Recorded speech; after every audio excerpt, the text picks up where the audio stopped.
If you're listening to this podcast, it's probably because a child you love and care for is differently wired. Are they also struggling in their current educational setting, seen only for what they're doing wrong while longing for positive relationships with peers and others? Envision a world where your child's unique abilities are not just recognized, but celebrated. A world where they can connect with others and their true potential is seen and appreciated. The Strength-Based Assessment Lab's mission is to build a world for your child just like that. Through its innovative approach, it aims to empower students, families, educators, and professionals to create positive, effective, and collaborative learning experiences. Be a part of shaping a brighter future for your child. Visit www.bgs.edu to learn more about what a strength-based assessment could mean for your family. That's bgs.edu. One of the struggles that happens is that when kids are in school, there's a structure and there's a system. It's like every day they know exactly on Monday, this is what we do. On Tuesday, this is what we do. And if that structure changes, they're in on that information. So what I realized was that by not having a structure set up for our day, by not filling him in on what was going on, then that was creating some chaos. Welcome to the Tilt Parenting Podcast, a podcast featuring interviews and conversations aimed at inspiring, informing, and supporting parents raising differently wired kids. I'm your host, Debbie Reber, and I'm excited to be bringing back to the show parent coach Margaret Webb. As school is out, or nearly out in some cases, Margaret and I are going to be talking about summer survival strategies.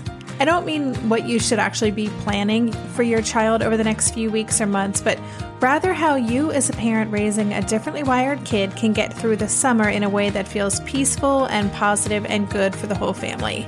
It is possible, trust me.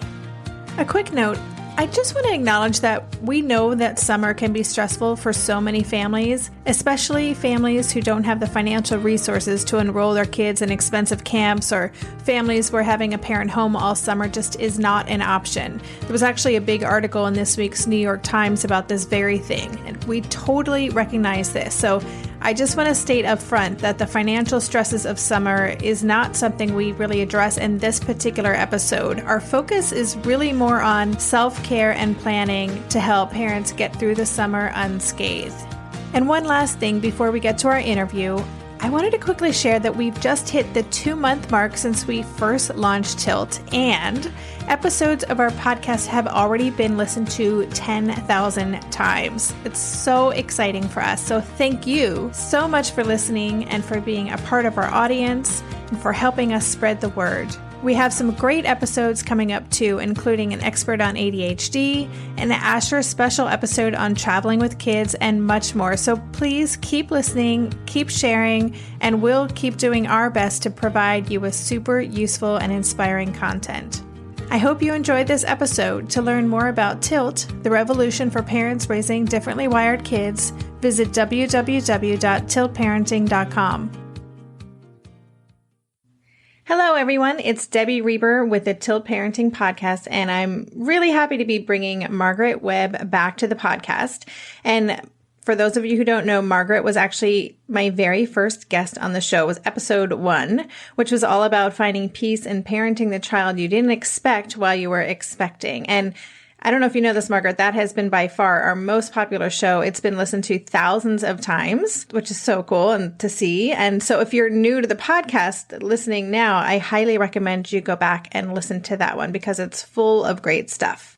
Just for a quick introduction, Margaret is a Martha Beck certified master life coach, a parenting coach, a nature-based coach, and a former teacher. She's also the parent of a differently wired son, and just personally has been a huge influence for me and also one of my lifelines during some more challenging parts of my own journey with Asher. So welcome back to the show, Margaret. I am so happy to be back. I know that we've gone back and forth via email, and there's a lot of things that we could and want to talk about for episodes of the podcast. But today, because it's June and kids are just getting out of school, and many parents are facing anywhere from a few weeks to some parents have a few months of time away from school, we thought it would be a great time to look at the issue of summer survival. Sounds like a Mark Burnett reality series when I say it like that. Sometimes it feels that way. Exactly. I guess just to start the conversation, why are, in your opinion, why are summers so difficult for so many parents? I mean, I think they're tough for every parent in some way or another, but especially those raising differently wired kids. What are your thoughts on that? Oh, yes, it can be so hard. And what I have kind of boiled it down to is that you spend the whole year, rushing around and having a, very strict schedule and appointments and whatnot after school, that parents can look at this time of summer as this time of like relaxation and ease. And for me, it was personally, I refer to it as the kumbaya time, where like all of a sudden we would just be like, have all this lazy, the hammocks would come out and I would just be sitting by the pool, and my son would be splashing around playing and running through sprinklers. And that was, my hope and my expectation. And then reality hits and the kids are home after a while and they're bored, they're all over the place, and it's this expectations meets reality. And I think it's a really, really hard time for a lot of people, and especially with parents who have differently wired children.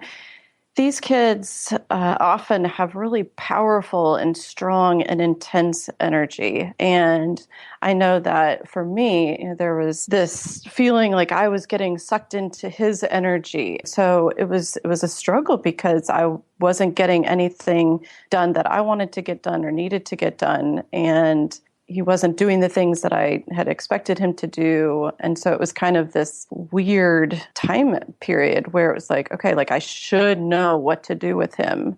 It should feel better than what it's feeling. And it wasn't. And it wasn't until I realized that things weren't feeling good and that, I'm like, oh my gosh, this is miserable. And I don't really want it to be miserable, that I started kind of diving into what was actually going on.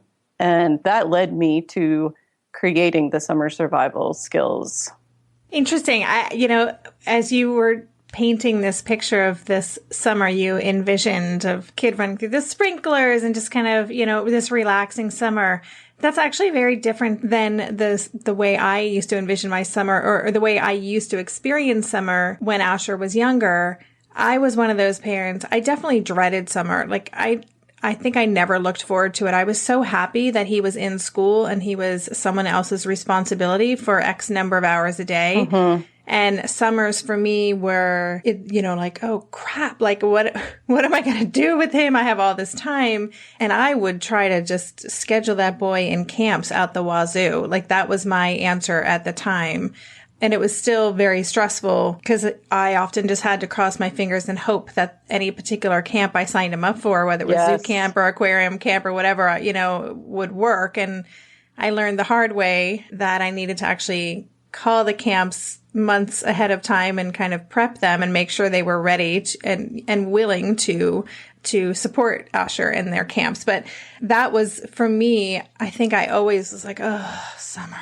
Like, what am I, I just looked at it, this huge albatross. I have to figure this out. I had the spreadsheets. I was, doing everything I could to try to, I guess, mastermind this summer that I could just kind of sail through. Of course, that never worked out. So I guess whether you're picturing this luxurious or relaxing kind of idyllic summer where, you're going to the beach and your kids are running around with friends and everything goes smooth and they come in for popsicle, whether you have that picture in your mind or you have a picture in your mind of your child just having these amazing experiences at camp and you just having like all this great time to yourself. It is that expectations versus reality. It's that disconnect. It never really works out as planned for parents like us. It seems to be the case. It's that expectation versus reality. And for me, it was like, I was a teacher and I taught kids his age. And so there was like, I was kind of felt like he's kind of my teacher in that feeling of like, oh, I've got this in the bag, and haha, no, you don't. Try this. And so it was like all of a sudden I was back in this, position, this learner's position of, okay, like this is not at all what I had expected this to be. And from that place, it was kind of like, well, now what? That big question of, okay, you've got this child, you've got this situation, it is what it is. And so, how can you survive this? And how, and kind of, I say survival, but it's more like using these skills to get parents to a place of leadership so that it's not just surviving. It is more thriving and having a balance of what needs to be done and what wants to be done so that everybody kind of gets attention. So. Mm-hmm. I love that word leadership in that context. It's something we don't often hear in relationship to parenting for some reason, because when you say it, it seems so obvious that is our role, is to be a leader and setting the tone. And I think it's important because tying back into having differently wired children who have that, like they often, and I've heard you talk about in previous podcasts about, perfectionist ideas, strong energy. And it's been really important for me to step into that leadership role more and more in a very conscious way, because otherwise it's easy to get sucked into that perfectionistic energy or that strong-willed energy or that intense energy, because they can be very clear about what it is that they want. At least that's been my experience, is that even before he was verbal, which didn't actually happen until he was 5, that kid could get anything he wanted and managed to get exactly the color cup that he wanted. And so I think being a leader, while it sounds simplistic, it's really an energy of like, okay, like I'm seeing the big picture of what's going on and making decisions from that place. Whew, okay, this is going to be good. I can already tell. So, okay, let's get to some of your awesome tools. Now, you have created a summer survival skills package for parents, which I grabbed it at least a year ago. I'm not sure the first year you had it available, but it's a combination of some MP3s and PDF worksheets that you offer for free on your website, which is amazing. So I was wondering, could you just kind of walk us through the different tools that you have in that package and explain why you created each of those components? Absolutely. I created them because as part of my nature-based coach training, I was learning about and playing with the importance of mapping and tracking and rituals and celebration and how they're important for survival in nature, how Native cultures, it is survival. And yet I realized I was not implementing them into my everyday life. And that's something that is so important for me as a coach, is to be able to bring tools to people that I actually use in my everyday life with my child, with myself. I don't share anything that I haven't used. And so those are 4 things when I sat down and thought, okay, what is it that I really would help me and that I really need from kind of a big picture point of view.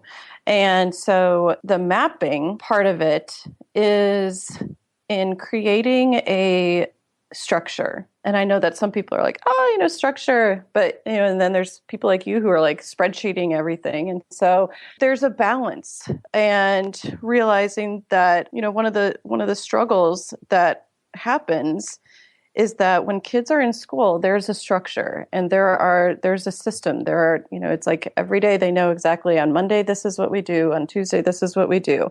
And if that structure changes, they're in on that information. They're given that information by the teacher, oh, okay, like so-and-so teacher is not here today. And so PE is going to be canceled, or we're going to do something different. And so they're kind of in on it.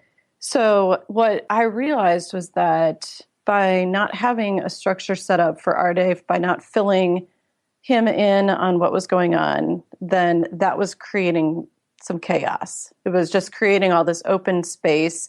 And that open space was being filled by things like electronics and while I'm not against electronics at all, it was just that it was being filled way too much with electronics. And so I decided to kind of investigate like what that could look like in our life. And I felt like it became really important to think about what my needs were. And I didn't say his needs, I said my needs. What are my needs during the day? What are my wants during like a regular day? And that was really important to kind of dive into, okay, what are some things that I need to get done? What are some things that I want to get done? And then also, what does that look like on a weekly basis? What does that look like on a monthly basis? And that's really important because I think when our kids are around, our needs and wants sometimes can get put on the side burner because we feel like, oh, we should be playing with our kids. I've had a lot of people come to me with that lately of, oh, I should be, spending all day playing with my kids and I don't know what to do and I'm miserable and I don't like it and then judging themselves for that. And so putting out in front, like, okay, these are some things that I want to do and these are some things that I need to do, and giving yourself permission just to kind of label those or to put them out there. And then go to, okay, well, what are some wants and needs? What do I know about my child or children? If you have more than, I have an only child, you have an only child, but if you have more than one child, each of those children has different wants and needs. In addition to that, they have different personalities. And so taking into consideration your personality, your wants, your needs, and then also putting into consideration the wants and needs of your children. And from there, spending some time thinking about how you can map out your day, how you can map out your week, how you can map out your month with things that are going to meet each of those needs and wants. Do you loop your child into this process in terms of when you're spending that time thinking about what their needs and wants are? Is that something you bring them in and say, what do you see for, what are your goals for this summer? Or what do you want to make sure that you spend lots of time doing? Is that something you do together? Yes, absolutely. Because it's important for me to get his feedback on what it is that he wants to do. And that helps us to bring those expectations back to reality. Because if he wants to go to Six Flags every single day of his summer in order for it to be like this awesome summer, which in his ideal world, he would love that. But knowing like, oh, okay, I would like to go to Six Flags. I would like to go to a water park. I would like to go to, whatever it is that he has in his mind of what he thinks. Then that allows me to step back into that leadership role and plot that out and say, okay, well, let's pick, some days where we can plug those in.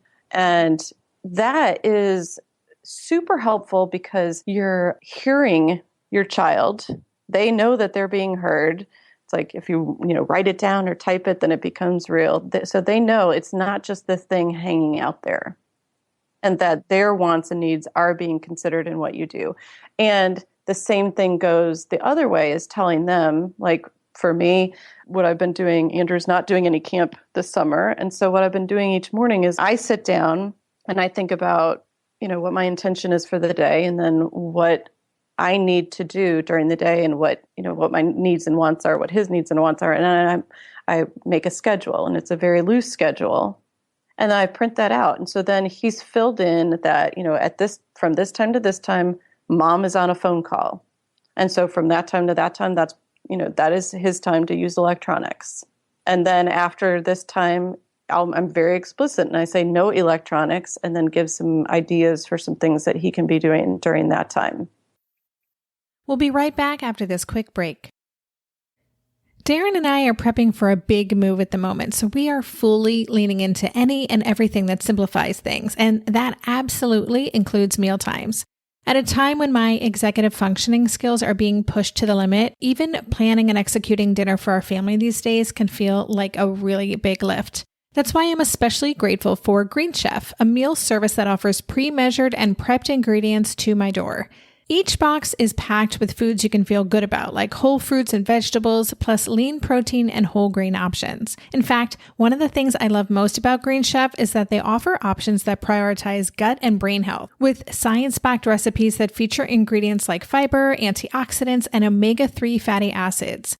During this time of lots of stress, it feels really grounding to know we're supporting ourselves nutritionally. I will take all the support I can get. And Green Chef doesn't just cover dinner recipes. I can add high-quality breakfasts, lunches, and snacks to my weekly box from Green Market. Green Chef has a special offer for Tilt listeners. Go to greenchef.com/tilt50 and use code TILT50 to get 50% off plus 20% off your next 2 months. That's 50% off plus 20% off your next 2 months when you use the code TILT50 at greenchef.com/tilt50. Green Chef, the #1 meal kit for eating well. Maybe I've watched too many seasons of The Amazing Race, but every time I have to go somewhere on the subway, I treat it like a competition. It's all about making the right gut decisions about which route will get me there the fastest. Sometimes those decisions get me where I'm going early, and other times my gambles don't really pay off. Probiotics can't help with most gut decisions, but if your gut needs a little support, Ritual has your back. Their Synbiotic Plus, a 3-in-1 supplement, has clinically studied prebiotics, probiotics, and a postbiotic to support a balanced gut microbiome. I've been using Synbiotic Plus for about 6 months now, and it's become a core part of my morning routine. I take the mini capsule every morning while making my way through my inbox, whether I'm at home or I'm on the road, because it doesn't need to be refrigerated. And the capsule itself is delayed released, which helps it survive the harsh conditions of the upper GI tract for delivery to the colon, and that's exactly where we want it to go. Ritual invested in a study modeling the human colon, which showed that Synbiotic Plus significantly increased microbial diversity and the growth of beneficial bacteria. There's no more shame in your gut game. Synbiotic Plus and Ritual are here to celebrate, not hide your insides. Get 25% off your first month for a limited time at ritual.com/tilt. Start Ritual or add Synbiotic Plus to your subscription today. That's ritual.com/tilt for 25% off. So you have your needs once and what I know worksheet where you've kind of mapped those things out. And then the schedule, it sounds like, and correct me if I'm getting this wrong, but you create kind of a basic schedule. And then from that each day, you kind of come up with a schedule for the flow of that particular day. Yes. Yeah. I look at what we've got and then, is there something, is there a library event? And so it's the schedule and the structure, I say that and some people, I don't want to, but it's having that as a framework, which allows us to have this freedom of kind of moving the pieces around, where it's not set in stone. It's not like we can't veer from that. But if there are certain things where we need to be at a certain place at a certain time, then those are already out there. We're all aware of it. And I think that's really important because keeping kids in the loop and letting them know what's going on and when things are happening. I think we've all been in situations where, as adults, somebody comes in and says, "Hey, I need you to stop what you're doing and I need you to come." And it's annoying and it's frustrating and we might not want to leave what we're doing. And so I think giving them the courtesy of, if possible, of having a heads up and some notice of what's going on and what the expectations are, then that can help you to have a more peaceful and a more joyful reality. Absolutely. You started the conversation by talking about this idea of expectations versus reality. And it's the same for our kids. I know for Asher, one of his primary triggers is his expectations not being met, and I homeschool Asher. So we do some version of this every day. And it has really changed everything to bring him into the process, make sure that his needs and wants are kind of covered there. And then kind of even checking in throughout the day, not just in the morning, but throughout the day. Where are we? Here's what we've done, just kind of constant. That's how we have to do it in our home, constantly checking in and making sure, or maybe noticing, we may not get to this today. What should our plan be if we can't get to that? Or how can we move things around to accommodate both of us right now? And that leads to the next tool, which is tracking. So if you're out in nature, you're tracking like prints in the dirt and you're following along. But the most important thing is not necessarily, where they're going, but it's also like I take that to mean in my everyday life, I'm tracking what is going on. How are things going? what's working, what's not working, what can we do different? And you just gave like the perfect example of, okay, checking back and going back to our map. We've kind of gone off track a little bit. And so how do we get back on track? Or are we okay with being off of the track that we originally mapped and continuing on this? But checking in and sharing that is, it's really empowering for both, and checking in with yourself, like, okay, pressing that pause button, and I constantly remind myself about the importance of just pressing that pause button and asking myself, what is working? And it's something that so many people just jump past, and they go to the focus of what's not working, because that's usually, the chaos and the loudness. But if we allow ourselves to go back and think about, okay, what is working? And if it seems like nothing is working right now in the present moment, think back to a time where things were working. When did you have a morning that went really well? And go back and really dive into that. What was going on? What did you do for yourself? What did you do to kind of set yourself up for success? And that is key information for what, you might want to try in the present. So once again, it's everything you've just said is such a great reminder.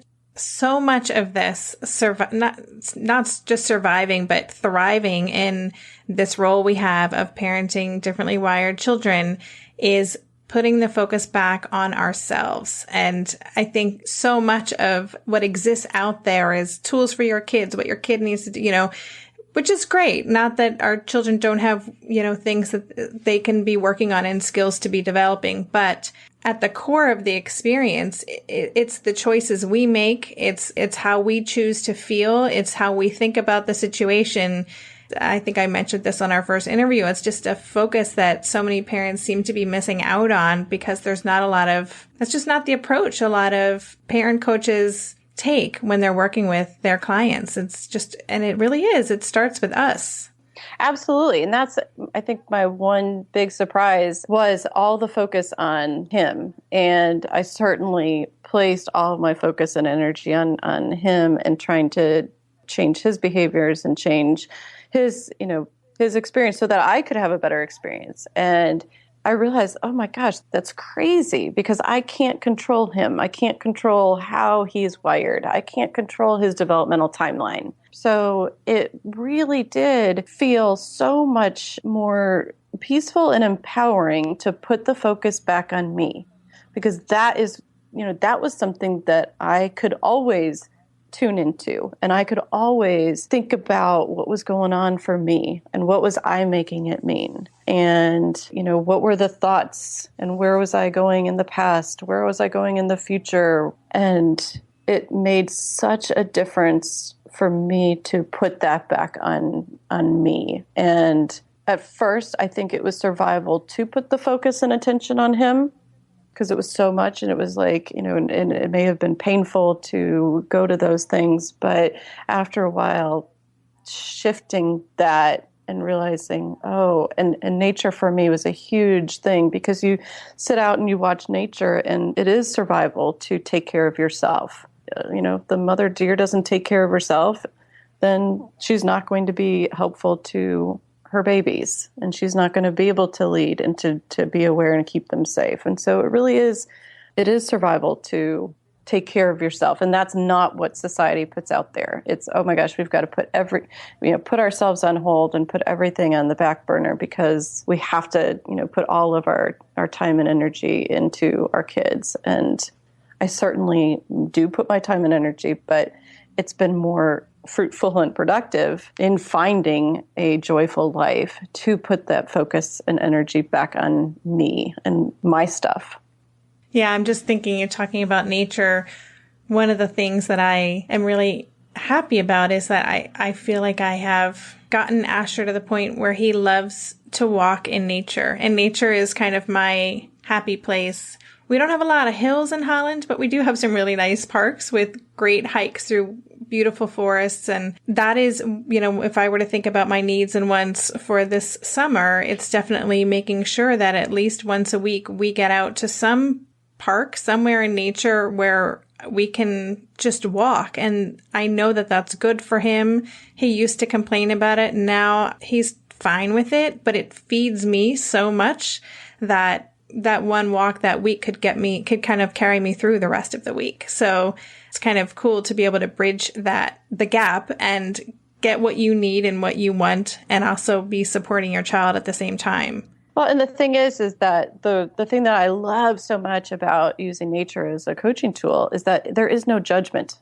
It allows you to be exactly who you are in that moment, and it's all fine. It's all good. It's not creating any stories about who you are as a person or what you need to be doing. It accepts you as it is. And I think it's, I often, go to this place of just like enormous gratitude, that it's like Mother Nature. It's like I go and I sit outside and it's like, oh, I'm being taken care of. And that feeds me. And then I can go and I can pass that same energy on to my child where I'm not judging him. Yeah, and I'm not perfect. I still tell stories in my head about what he should be doing or how he should be. But it's recognizing that and going back to that place of, okay, like in this moment, it's all good. And he's exactly the way that he is supposed to be. And he is teaching me. And it's, yeah. Yeah, when you take care of yourself, you're able, whatever that self-care looks like, and there might be people listening to this who are not into hiking at all or being in nature, and that's fine, but it is that idea of when you are taking care of yourself and doing things that kind of rejuvenate you and help you feel grounded and inspired, then you can transfer that energy. It's definitely a win-win. Yeah, and it's that mindfulness that you were talking about in the mindful podcast that you did, and how that looks, again, what are your wants and needs? And so for you, that might be a hike out through a park. And for somebody else, that might look totally different. It might look like going to yoga. It might look like, I have a good friend who her thing is playing tennis, and that fills her up. So that's why it is important to think, and you can, there are so many people who think, oh, it's selfish for me to do that.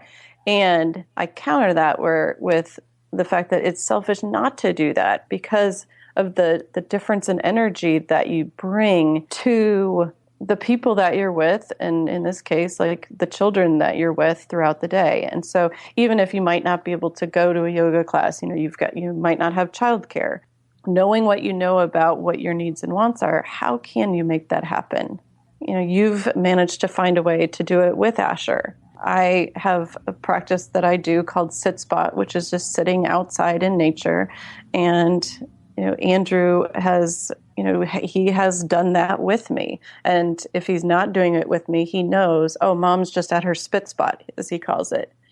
and it's fine. But that's part of my survival, is having time to myself, taking that into consideration. And how can I go about creating that for myself? We'll be right back after this quick break. Hey there, it's Debbie. I love making this show and sharing conversations about how to support our awesome neurodivergent kids. I've seen how even one little insight from an interview can spark a big shift in daily life. But I know that raising complex kids can be messy and lonely. And just when we think we figured it out, something comes up that boots us right back to feeling overwhelmed and stuck. That's why I've poured everything into creating a way for parents like us navigating complex parenting journeys to join together and chart a path that feels positive, hopeful, and doable. It's the brand new Differently Wired Club experience. In the club, you'll get personal support from me and other seasoned parent coaches, 6 live calls every month where you can connect and get your personal questions answered, the opportunity to learn directly from authors and experts like I have on this show, monthly themes for getting specific and tactical, an exclusive private podcast feed, and the best, most generous community of parents. Seriously, these folks show up for themselves and each other, and that right there is really everything, because it's a daily reminder that we're not alone. Our kids aren't broken, and we have totally got this. The recently rebooted Differently Wired Club is on a brand new platform with its very own iOS and Android app. It is such a great space. However you learn, whatever your style, no matter the ages, genders, and neurodivergent profile of your children, the Differently Wired Club can help you cultivate the positive shifts you're hoping for. Join us today by going to tiltparenting.com/club. That's tiltparenting.com/club. I hope to see you on the inside. If you like this show, there's a decent chance you'll also enjoy the Shameless Mom Academy. Hi, I'm Sarah Dean, the founder and host of the Shameless Mom Academy. The Shameless Mom Academy is a podcast for moms that centers moms more than it centers your kids. I'm not going to teach you how to make baby food or how to make your 3-year-old or 13-year-old stop having tantrums. Instead, I'm going to bring you back to yourself. For the last 20 years, I've been helping moms through growth and transformation. Inside the Shameless Mom Academy, I help you identify who you are and who you are becoming. Look, motherhood is hard. It brought me to my knees many times and sometimes still does.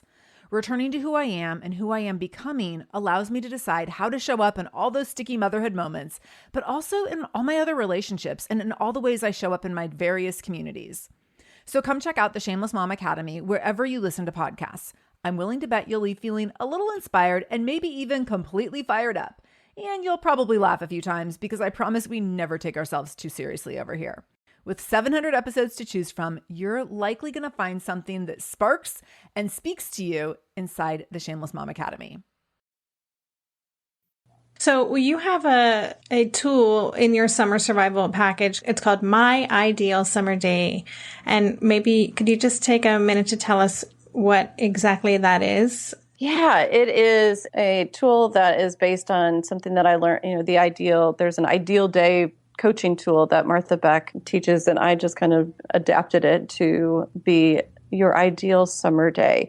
And it's designed to allow you in your mind's eye to go to, okay, if I could create the ideal summer day, what would that be? What would that look like from the time that I wake up to the time that I go to bed? And taking notes about what pops up, what shows up, gives you insight on what is important to you and what it is that, essentially you are wanting to have more of in your life, taking into consideration also the energy flows that you have throughout the day. You might wake up and you might want to linger a bit and have, enjoy your coffee. And like for me, it is that. It is enjoying coffee, sitting down, writing, journaling, mapping, and using these tools. But then after that, my energy skyrockets and I have a lot of energy. So, in my ideal day, I would be getting a lot of stuff done. And that would be where I would put that kind of focused energy. And then, after lunch, it's kind of like siesta time.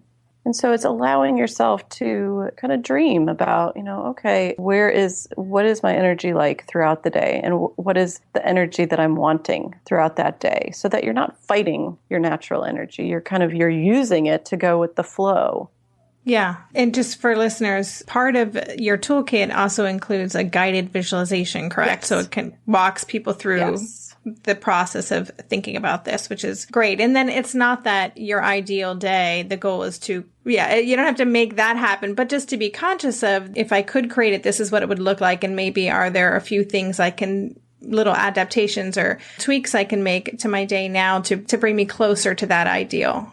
Absolutely. Because there might be things that you're already doing, or from that perspective, you look and say, oh my gosh, like the first thing that I do every morning is I jump out of bed and I start going like a wild, crazy person, which was totally me. That's where I was. And once I did this and started having that awareness, I realized, oh my gosh, I'm jumping out of my bed and I'm taking off. I call it pinballing, where it was like I was like this pinball that was shot out into the day, and whatever caught my attention or whatever I bumped into, that was what I would do. And at the end of the day, I'd be like, oh my gosh, I didn't do anything. I didn't get anything done. I feel horrible. And so taking time to do something like this so that you can make those tweaks in your real everyday life can make a huge difference. Those 2 minutes might change everything. That's great. Super powerful. So we're running a little long, so I'm going to kind of wrap this up. But before we do, I was wondering if you could just share with us what does your summer look like? I'll share what our plans are too. I'm just curious if you have kind of a typical day. So my typical day is waking up and not having an alarm, which is actually really nice. I do have an alarm in that my son will come down and get in bed and snuggle, but waking up and taking that time to sit down and think about my intention and what I want for the day. I also print out our schedule, like I said, and along with that, chores, which are things that my son is now at the point where he understands money and understands that money can help him buy things like outdoor light fixtures, which he really loves. And so he's very motivated to do chores, but I print them out because if I, knowing what I know about him, if I just tell him, they will never get done. And so he likes to have things written out so that he can follow that. So he usually does that while I do coaching calls. And then I keep our afternoons very open. And so we have lunch, we have quiet time or rest time. And then our afternoon is usually doing a relaxing activity, like we'll go sit outside, swim a little bit. I want to do more reading this summer. So we joined our summer reading program at the library, and we put up a tent up in his bedroom. And so we spend some time up in the reading tent, reading to get certain minutes and finish some books. And then dinner and, sitting outside and enjoying the summer. It sounds very civilized. How about you?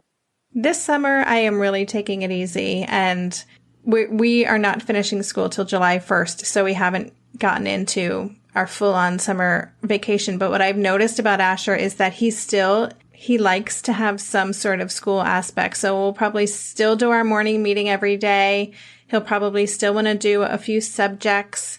We will make a joint schedule every day and maybe kind of dive deeper into some more project-based things. He wants to create a stuffed shark from the game Subnautica, which is another one of his obsessions at the moment. So we'll probably tackle some projects like that. But I intend to kind of enjoy the summer and get out and about and have play dates and just try to give myself a break, relax and have fun. So that's the plan. We'll see how it goes.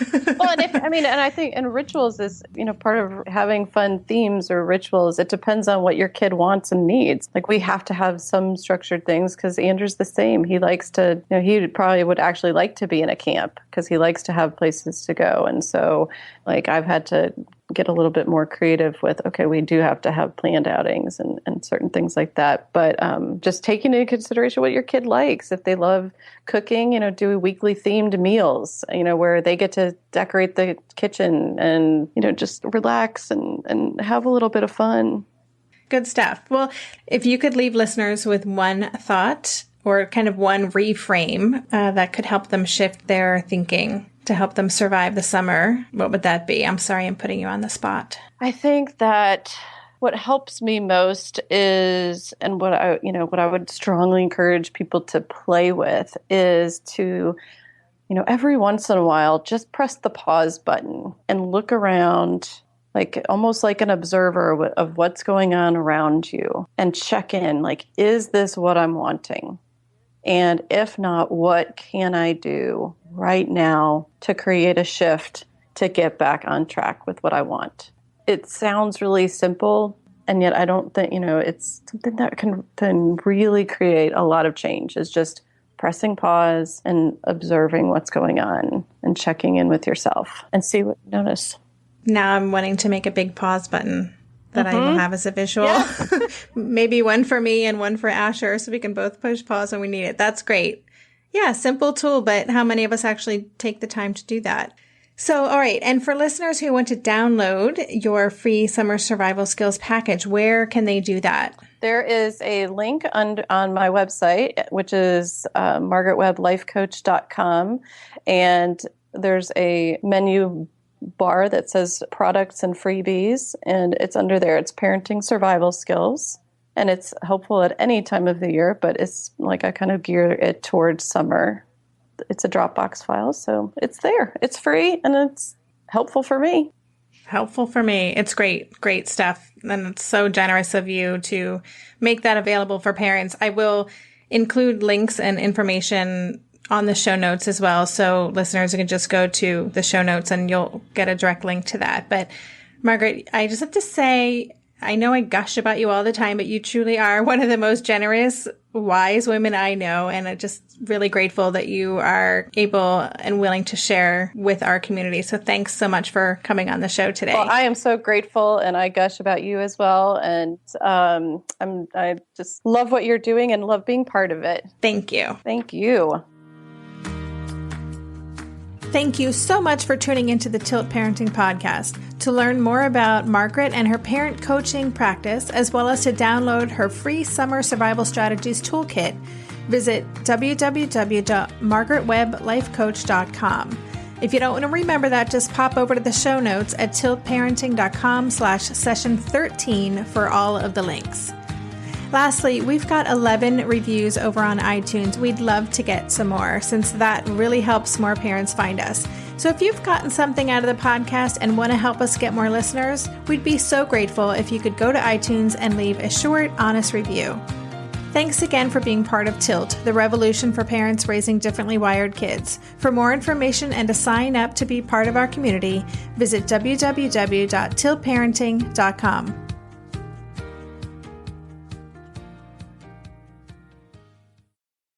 If you're a parent, I invite you to join us at the Mindful Mama podcast, where it's all about becoming a less irritable, more joyful parent.